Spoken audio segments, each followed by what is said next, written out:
America की दादागिरी में अगला नंबर किसका है।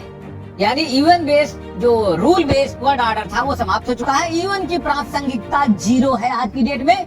कोई कुछ भी कहता रहे, सिक्योरिटी काउंसिल का काम है सिर्फ निंदा करना, कर कुछ नहीं सकती हो।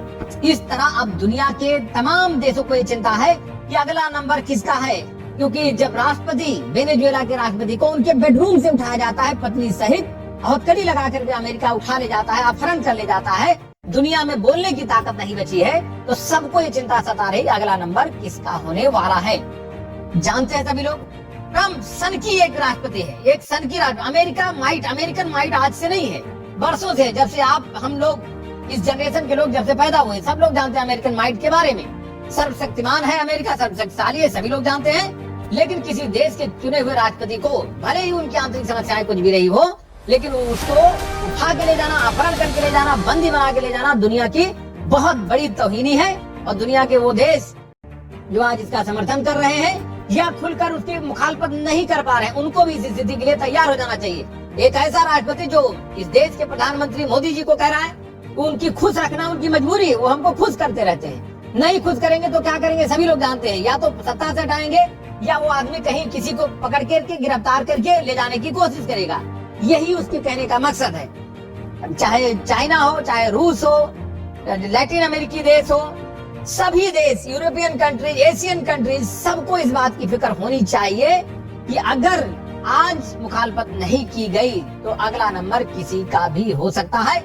समय के रहते सभी लोगों को, सभी देशों को, सभी राष्ट्रों को यह प्रयास कर लेना चाहिए जहां जहां पर संसाधन है, स्पेशली उन देशों के लिए, क्योंकि अमेरिका एक संसाधन लूटने वाला देश है। जहां भी संसाधन देखता है उसकी ललचाई निगाहें उस पर टिक जाती हैं और दुनिया भर की बहानेबाजी, कभी जो है वेपन्स ऑफ मास डिस्ट्रक्शन के नाम पे, कभी नार्को ट्रेड के मामले में, कभी ड्रग तस्करी के मामले में कोई न कोई बहाना लेकर उसके ऊपर हमला करेगा और उसकी संप्रभुता को, उस देश की संप्रभुता को चुनौती देगा, उनको ध्वस्त करेगा, बमबाजी करेगा। 150 से अधिक विमान, B-52 बम्बर, ड्रोन और तमाम F-35, F-16 भेज करके, हेलीकॉप्टर से भेज करके किसी राष्ट्रपति को उनके आवास से उठा कर ले जाना, इससे बड़ा वर्ल्ड ऑर्डर कोलैप्स कभी हो ही नहीं सकता। यूएन को तत्काल बंद कर देना चाहिए, कोई मतलब नहीं है यूएन वगैरह का। अगर बहानेबाजी तो कुछ भी करता रहे, जब कोई कुछ नहीं कर पाता तो बस कहता हम इसकी निंदा करते हैं। निंदा हमेशा कमजोर लोग करते हैं। दुनिया को चेतना चाहिए, एकजुट हो जाना चाहिए। और हमारे देश के अगर प्रधानमंत्री को अगर कोई कहता है कि वो हम खुश रखना उसकी मजबूरी है, तो पूरे देश की बेइज्जती है। मोदी जी की जबरदस्त बेइज्जती है। इस बेइज्जती के लिए अब कम से कम खुलकर बोलना चाहिए, किसी कीमत पर दबाव में हमें नहीं आना चाहिए। रूस से तेल नहीं लेने देंगे, वेनेजुएला से तेल नहीं लेने देंगे।